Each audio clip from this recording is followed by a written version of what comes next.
Welcome back to part 2 of this discussion on the budget. We have 4 brilliant minds with us. I keep saying brilliant, but after the last show you may or may not agree with me.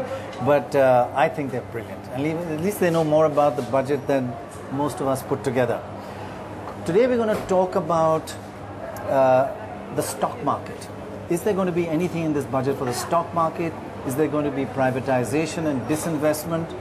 And is it too early to withdraw the stimulus for the economy? The economy is doing brilliantly well now. Is it time we just relaxed and put on the brakes of it?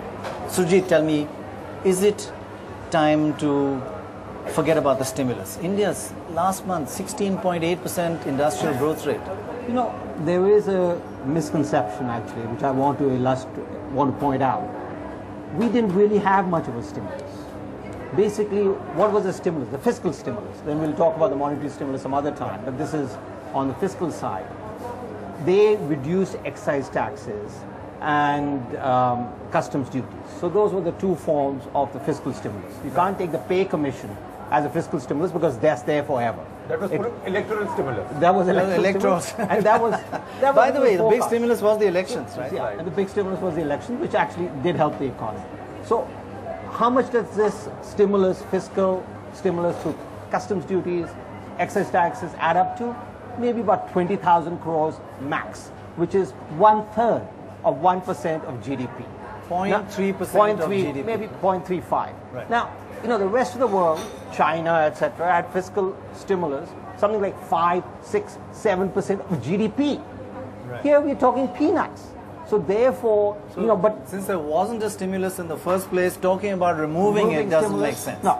Having said that, though, the time has come for us to put the fiscal house in order.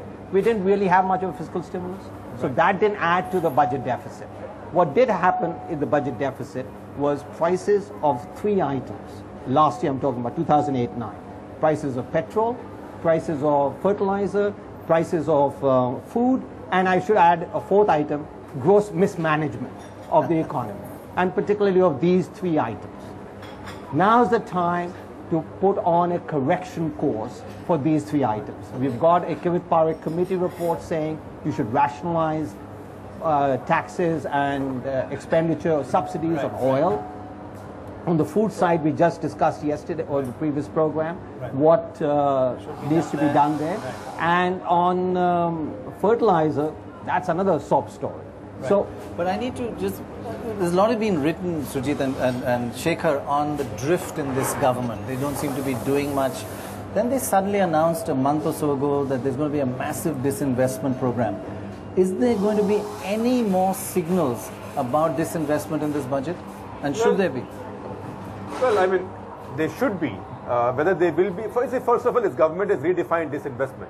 Disinvestment now is, the typical Indian style, which is reformed by homeopathy. Little doses, worrying more about side effects than about the effect of the treatment. So I think they have not decided that disinvestment will be selling little parcels of equity, and that also in a typical sort of Indian hypocritical manner will not go straight into the fist.